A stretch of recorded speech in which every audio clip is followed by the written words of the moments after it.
Anda mempunyai modal yang kecil tapi anda ingin mulakan perniagaan perfume, jom Kak Pah tunjukkan saiz yang anda boleh grab dengan modal yang sangat rendah. Jom! Perfume yang bersaiz 33ml ni didatangi dengan pattern bulat dan mempunyai cap warna silver berbentuk bulat juga. So kalau anda grab borong serendah 10 botol sahaja, anda akan dapat dengan harga RM18 sahaja sebotol.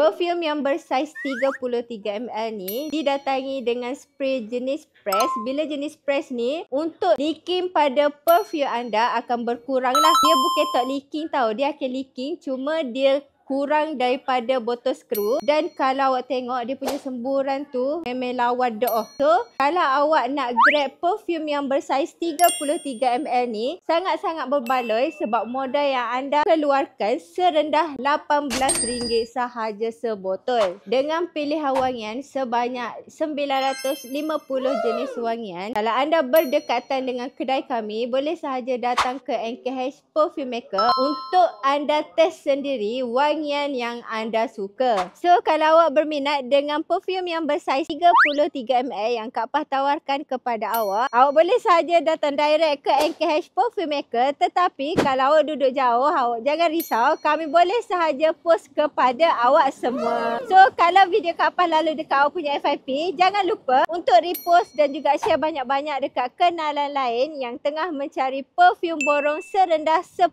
botol sahaja. Ingat tau, Kak Pah tunggu sangat-sangat. Awak mari, awak lambat, awak rugi.